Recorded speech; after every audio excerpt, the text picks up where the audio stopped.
here with Hannah at the National Jigsaw Puzzle Competition. Hannah, thanks for chatting. Can you tell me a little bit about what's happening today? So today we're having the first ever Australian Jigsaw Puzzle National Competition, which is pretty exciting. So there's both a pairs and a solo category as well, and we've just finished the pairs, which has been exciting. You were telling me that you've been in the pairs. Can you tell me how you went? We came second, which I was actually pretty stoked with, so that was, a good surprise. So how long have you been doing puzzling? I think I've been doing puzzling since I was like a little tiny kid, but dropped off as I got older. And then, as with a lot of people, when lockdown started, I went back into it and was, kind of doing one every night and thought, oh, this is getting a bit fast. And thought I'd look up and found that, the Australian Jigsaw Puzzle Association had relatively recently kicked off. So, found out what it was all about.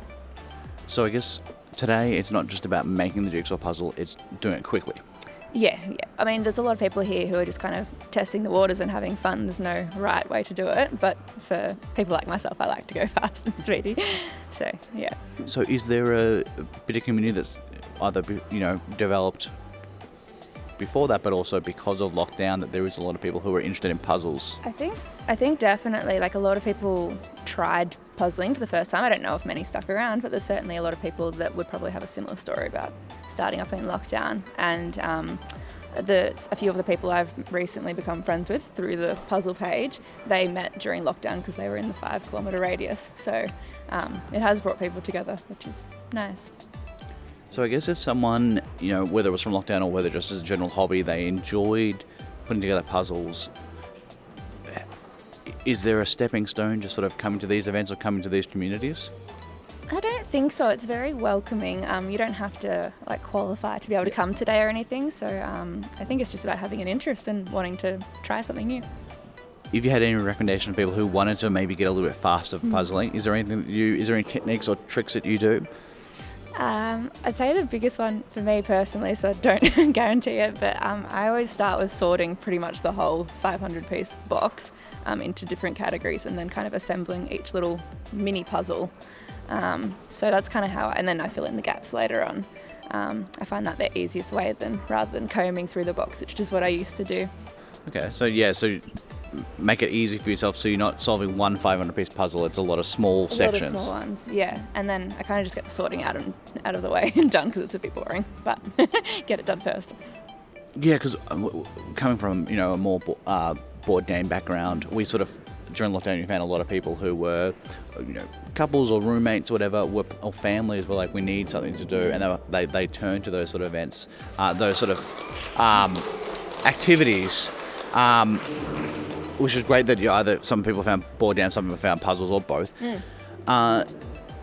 Do you, now that you've got faster and you're competing, can you still do puzzles for fun, or do you still have to time yourself?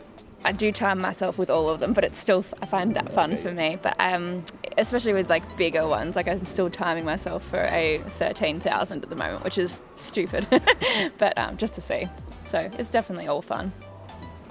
So I guess it's really good to see there's the community involved, from normal puzzling to speed puzzling, and that the lockdown, which was a pretty shitty time for everyone, is sort of, it's been nice that there is some silver linings there with the hobbies. Absolutely, yeah.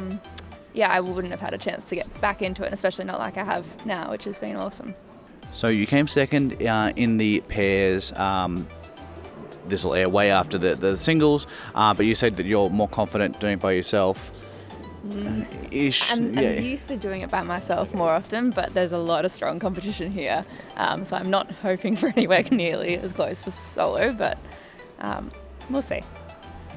Is there other competitions, either nationally or around the world, that people do travel to, that there is that sort of, those conventions and events that people like to go to? I don't know about conventions or events, but there has recently been the second World Jigsaw Championship. They hold it in Spain. And they also recently had the first US National Championship. So it's starting to take off, I think, kind of all around the world. And they also had state competitions run by the same association here in Australia. So it's a growing hobby? I think so. Well, at least growing, passion for it. So final question, you're you're in a game store or a toy store or whatever, and you want a puzzle, what are you looking for? I buy most of my puzzles on Marketplace. Yep. Because when you go through them that quickly, you want it to be cheap. Things with big colours. I love different colours. It makes it easier to sort and it's more fun. Hannah, thank you very much. No worries, thank you.